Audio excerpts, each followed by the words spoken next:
9th class की chemistry chapter number 1 solved exercise, उनका जो करेक्ट आंसर है रीज़न के साथ मेंशन किया गया है।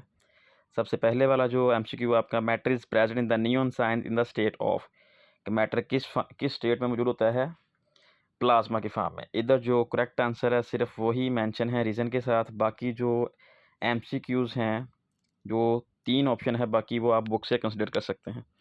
अब इसकी रीज़न क्या बताई हो कि जो नियॉन साइंस है ये क्या करेगा, लाइट को एमिट करेगा। उसकी रीज़न क्या है, क्योंकि इसकी आयोनाइजेशन होती है। ठीक है जी, जब भी आयोनाइजेशन होगी प्लाज्मा बनेगा, और आयोनाइज्ड गैस में क्या क्या चीज़ें मौजूद होती हैं जी, फ्री इलेक्ट्रॉन और साथ में आयंस।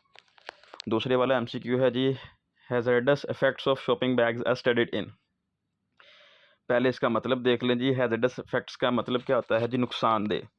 कि जो नुकसानदा असरात हैं शॉपिंग बैग्स के, ये आप किस ब्रांच में स्टडी करें। इसका सही वाला आंसर क्या है जी, इन्वायरमेंटल केमिस्ट्री। अब इसकी रीज़न क्या है जी, इन्वायरमेंटल केमिस्ट्री में क्या करते हैं, deals with the chemical effects of pollutants like plastic shopping bags on the environment including soil and water pollution. तीसरे वाला एमसीक्यू है जी, मेन मैड पॉलीमर। इसका सही वाला आंसर क्या है, पॉलीस्टायरीन। अब इसकी रीज़न क्या है, कहता है polystyrene is a synthetic polymer. Synthetic वो होता है जो हम मसनूई तौर पर बनाते हैं, जो नेचुरल नहीं होता, अल्लाह ताला की तरफ से नहीं होता। Made from the monomer styrene. अब ये किससे मिलकर बनाता है, स्टायरीन से, मोनोमर स्टायरीन से। Commonly used in packaging and insulation. चौथे वाला एमसीक्यू क्या पूछा गया आपसे, crystals of which substance have rhombic shape.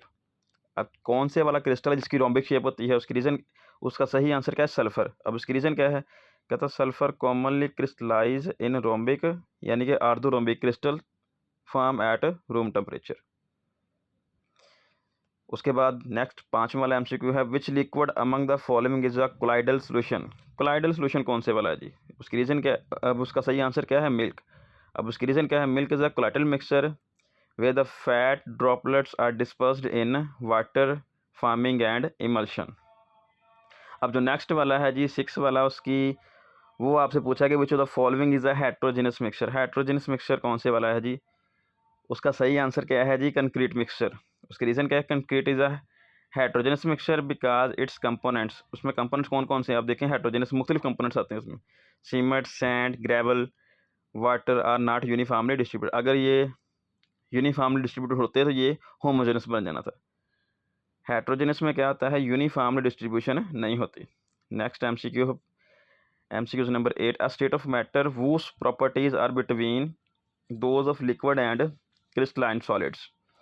अब उसका सही रीज़न क्या है, अब जिसकी क्वेश्चन को पहले देख लें।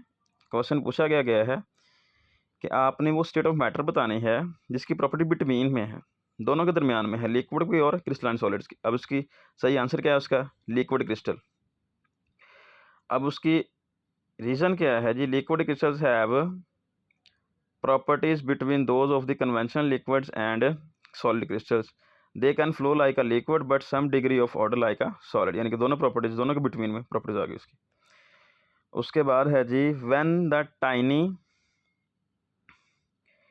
Visible particles of the substance disperse through medium the mixture is named as. अब अच्छा जी, इसके साथ साथ आप देख रहे हैं ABCD करेक्ट ऑप्शन के साथ लिखा हुआ, तो मेरा ख्याल है इसका जो करेक्ट ऑप्शन था ना वो बी पार्ट में लिखा गया है, बी है, लेकिन इधर सी मेंशन है कोलाइड का। सी में शायद का आपका कोई और ऑप्शन सस्पेंशन था, इसको आप ज़रा काइंडली देख लीजिएगा, लेकिन इसका सही आंसर कोलाइड ही है। ऑप्शन तो चलो आगे पीछे हो जाता है, सही वाला आंसर क्या है, कोलाइड। अब कोलाइड क्या है, colloid is the type of mixture with tiny visible particle substance are dispersed throughout medium and these particles not large enough to be settle. ये सेटल होंगे नहीं, ये बिखरे रहेंगे सोल्यूशन के अंदर, एंड फिल्टर भी out easily, but they large enough to scatter the beam of. Tyndall effect है, ये एक ऐसा इफेक्ट होता है, अगर आप शीशे वाले ग्लास में, बीकर में पानी लेना, तो वहाँ से टार्च लाइट होती है, जो टार्च लाइट को गुजारेंगे। अब चूँकि इस सोल्यूशन में जो विजिबल पार्टिकल्स हैं, टाइनी विजिबल पार्टिकल्स, वो क्या हैं, बिखरे हुए हैं। अब क्योंकि ये जो पानी है वो साफ़ नहीं है, जैसे ही आप लाइट गुजारेंगे लाइट बिखर जाएगी, लाइट सीधी दूसरी साइड से, एक साइड से लाइट गुजारेंगे तो सीधी लाइट दूसरी साइड से बाहर नहीं आएगी। उसकी रीज़न क्या है, क्योंकि जो आपका जो सोल्यूशन है उसके अंदर टाइनी विजिबल पार्टिकल्स हैं। नेक्स्ट वाला है जी MCQ, a solution of potassium perchlorate has solubility of about 13.2 gram per 100 centimeter cube at 40 degree centigrade. How its solubility factor if you decrease the temperature? अगर temperature क्या कहते हैं decrease कर देंगे, solubility क्या होगी, तो सॉलिबिलिटी इसकी क्या हो जाएगी, डिक्रीज हो जाएगी। इसकी रीज़न क्या है, solubility of the most solid solutes like potassium perchlorate in the water decrease at temperature. कुछ साल्ट्स ऐसे होते हैं जिनकी सॉलिबिलिटी क्या होती है, डिक्रीज होती है। ये अंडरस्टूड होते हैं जी, इनकी सॉलिबिलिटी क्या करेगी, डिक्रीज करेगी टेम्परेचर के डिक्रीज करने से। लेकिन कुछ ऐसे भी होते हैं, आपने इसी चैप्टर के लास्ट वाले पेज पर ये चीज़ें मेंशन की गई हैं। कुछ साल्ट्स ऐसे होते हैं जिनकी सॉलिबिलिटी इंक्रीज करती है, कुछ साल्ट्स कुछ जिनकी सॉलिबिलिटी टेम्परेचर के बढ़ाने से या कम करने से डिक्रीज करती है। दोनों केसेस मौजूद हैं, तीनों केसेस मौजूद हैं। You are studying the last वाला MCQ, you are studying the rate of hydrolysis. Hydrolysis का मतलब होता है पानी की मौजूदगी में किसी चीज़ को ब्रेक डाउन करना। Of starch under the different condition of temperature in what branch of chemistry the topic will fall. तो सही आंसर कैसे है, बायोकेमिस्ट्री। अब इसकी रीजन क्या है, hydrolysis starch involves the enzyme, उसमें एंजाइम्स आएंगे और बायोकेमिकल रिएक्शन होंगे which are study under the biochemistry. Biochemistry के एंड पे बायो नहीं लिखा गया, वो भी आप काइंडली ज़रा देख लीजिएगा। थैंक यू, अल्लाह हाफिज़।